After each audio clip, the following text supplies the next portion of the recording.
Hello, I am Dr. Manjusha Shinde from Balasaheb Desai College Patan. Welcome to my channel. Please like and subscribe. Today I am going to explain ecological adaptations. Adaptations may be defined as the change in the organism as a result of exposure to certain environmental conditions which makes it to react more effectively to those conditions. Adaptation includes adjustment by which an organism accommodates itself to its environment. Adaptations are very important to prevent the damage of organs of organism and also results in continuity of vital activity. The adaptations which are induced by availability of water in the environment are of three types, namely xeric adaptation, hydric adaptation and mesic adaptation. In today's presentation, we will see on the xeric adaptation. So before we see what is xeric adaptation, we have to see what is mean by xeric environment, and this xeric environment induces xerophytes. So in the xeric environment, there is low water content in the soil. Atmospheric conditions, they are mainly favorable for water lost from the plants. Road rainfall in the area with dry, hot, windy climate is responsible for increasing water stress. When we see the definition of the xerophytes, the plants which grow in the dry habitat or xeric conditions, they are called as the xerophytes. So there are, in this diagram you see there are different types of xerophytes, they are shown. So when you see the here, the mainly the soil which is barren or having low water content, and also their general structure of these plants is somewhat different from the plants which we see in the surrounding environment. So when we see the types of xerophytes, there are mainly three types of xerophytes. First one is ephemeral annuals, next one is succulent, and third one is non-succulent. So we see all these categories one by one. So first category is ephemeral annuals. In ephemeral annuals, these plants are found in dry region, and these plants complete their life cycle within very short period of time, that is only from 2 to 3 months. Actually this is the adaptation to withstand the dry season, and they escape such dry season in such a way that they escape the dryness in external and internal environment. So they are called as drought escapers. The plants are very small in size, and the examples which given are the Cassia tora and the Argemone mexicana. The next types of xerophytes, they are succulent. Succulent plants are the plants which are entirely fleshy, or they are having some fleshy organs. It may be stem, it may be leaves, or it may be root.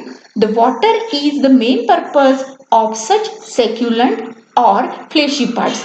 The plants mainly suffer from dryness in the external environment, and hence there are certain structures which show adaptations, like root system is swollen, the stems are thick, the leaves, they are modified into spines, and internally also they show many adaptations. The examples are aloe vera, which is shown in diagram, and begonia. The third category is non-succulents. These are actually the true succulents which suffer from dryness, both in internal as well as external environment. They possess number of morphological, anatomical and physiological characters which help them to withstand against drought conditions. The important features of these non-succulents are they show very deep, extensive penetrating root system.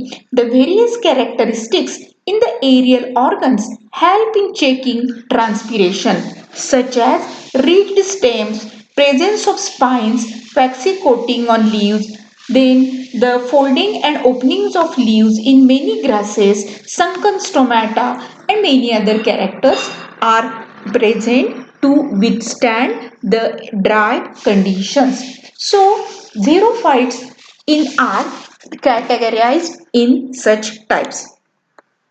Now, when we see the adaptations, there are mainly morphological, anatomical, and physiological adaptations. Now, when we see the morphological adaptations, the roots, when we see root having deep penetrating root system, root is extensive, generally taproot is present, root hairs, root caps, they are very well developed to absorb whatever water available, that is absorbed quickly. Example is Calotropis and Acacia. Stem as shown in diagram, the stem, that is the stem of equisetum. Stem is very hard and woody. It is covered with bark, and also there is a coating of wax and silica.